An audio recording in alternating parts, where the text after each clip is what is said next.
é muito amor. É o amor que muda o mundo.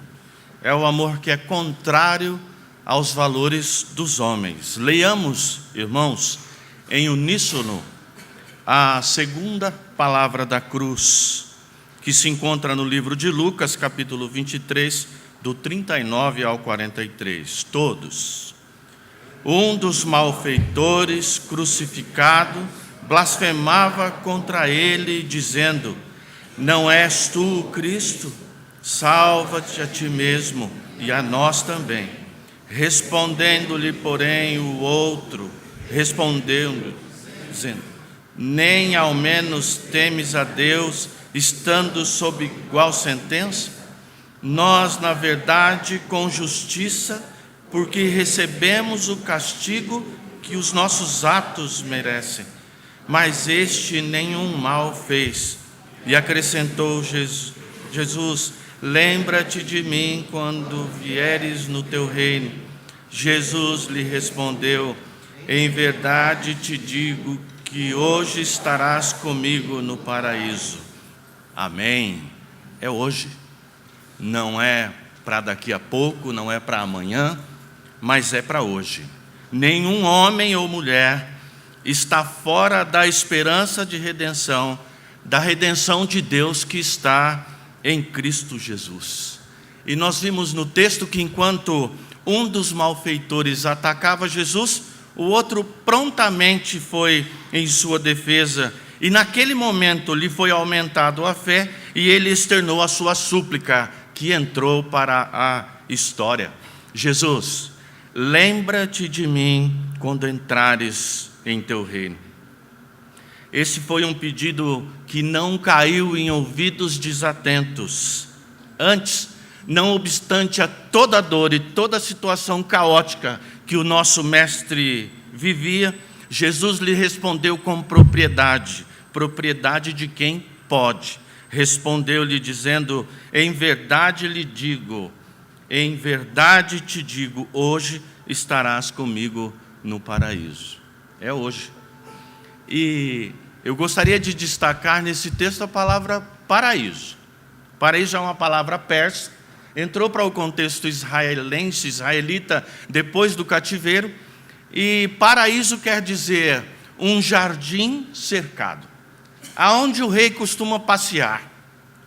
Sendo assim, um jardim cercado, o rei cobria de honra algum determinado súdito, convidando-o para o seu passeio no jardim.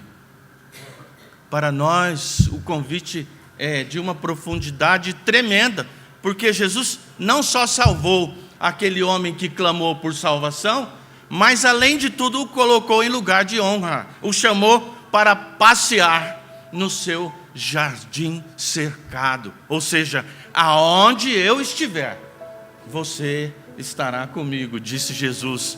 E ele disse a nós também: eu vou preparar lugar para que aonde eu estiver, vós estejais também. Essa palavra maravilhosíssima nos traz algumas verdades, que são maravilhosas, é claro. Ela ensina que o caminho da salvação é maravilhosamente simples. Ou seja, o diabo tem soprado para o mundo secular, e sempre foi essa a sua estratégia, de que a salvação é algo impossível, é algo inatingível, a salvação não é para nós, a salvação não é para você, a salvação não é para mim. Mas, ao contrário, Jesus diz: hoje mesmo estarás comigo no paraíso. Mas isso não é verdade. A palavra diabólica para o mundo secular não é verdadeira. Aquele homem foi salvo simplesmente pedindo ao Senhor para salvá-lo. Há nessa palavra a implicação de que ele sentiu e confessou sua necessidade, se colocou a serviço do reino de Deus, não aqui, é claro, é o reino do passeio no jardim, lá ele estará junto com o mestre, e ele se colocou como servo, e ao servo compete obedecer. E a nós, que não estamos dando, supostamente, o nosso último suspiro, ainda há o que se fazer neste reino, trabalhando para que todos os homens sejam salvos.